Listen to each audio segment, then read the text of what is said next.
We look at the rising trend of combat sports in Singapore, the likes of boxing, mixed martial arts, jiu-jitsu, even mainstays like taekwondo and judo. But today we're going to look at jiu-jitsu that has been making waves in Singapore over the past year, Duncan. That's right, John, and I think it all started in the middle of last year when we had the Singapore Sports Awards and Constant Lian getting Sports Girl of the Year, and I think everyone then just took a little bit of notice on the sport, and then it just grew, and there was some momentum going into the SEA Games. 2 golds, 1 silver, 3 bronzes for Jiu-Jitsu at the SEA Games, and I think that's a great way to introduce the sport for Singapore and for the whole of Southeast Asia, for Singapore to get that medal haul in the SEA Games. So fantastic from Constance and from everyone associated with the Singapore Jiu-Jitsu Association, and it's just going to grow from here. That's right, and more recently in Singapore, we actually had the Singapore Brazilian Jiu-jitsu Open, and that event saw over 344 participants from 35 teams, including 82 children. That shows just how buzzing this particular sport is in the Singapore sporting community, and let's have a look. So Singapore BJJ Open started about almost 2 years ago now. So we started in a small gym, and it's grew to this extent because our intent was always to build a strong community, and there wasn't a tournament like us in Singapore in the sense that we cater to a very grassroots crowd. So my whole intention was I want to make this environment more chill, nothing so serious like blood and bones kind of thing. So more chill, and we're going to do it often. So it kills 2 birds with 1 stone. We're going to prepare national athletes, like high-level athletes, continuous competition to allow them to compete at the Worlds or in the SEA Games, Asian Games. And on the second prong, so 90% of Jiu-Jitsu competitors are not full-time athletes, right? So this prepares the rest this allows the rest to compete at a safe and fun environment, low-stress environment, I would say.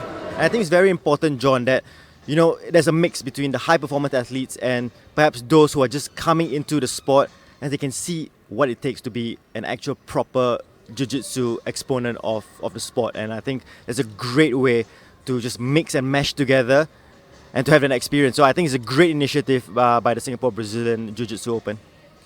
Yeah, definitely, Duncan. We were there, and you could actually see how closely knit the community was, right? Like you said, the high-performance athletes, although they were the minority, there was a huge amount of respect from the rest of the athletes towards the high-performance athletes. But when they were in the arena, it was no holds barred. It was really going all out, giving their 100%. We saw the likes of our SEA Games medalists, of course, Wayne Kwan. Constance was a notable absentee, but she was down to watch there with her boyfriend, Mark Yeong, in support of the event.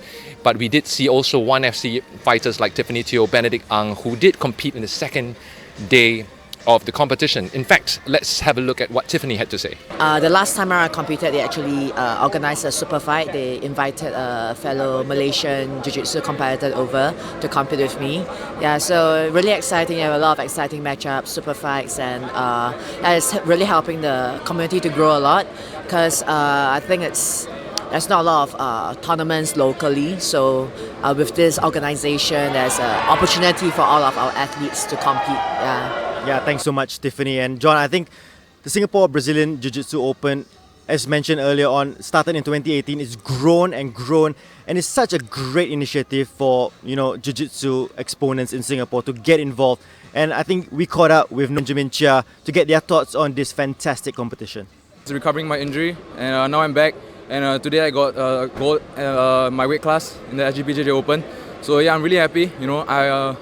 I'm just really happy and thankful for my parents, my family, my training partners, and my platoon commanders, my friends in the NS. So this helps a lot, ground game. And personally, what Alvin and SBJJ is doing right now is actually to create more awareness. And I can see the number of people thinking of Jiu-Jitsu as a sport has been increasingly growing. For this event, there was a steady increase of athletes who are now participating as well. Well, some very interesting comments, of course, from our SEA Games medalists. We're going to have a look at some comments from Shermaine Cheng, who only started just 2 years ago, and she has already attained a purple belt.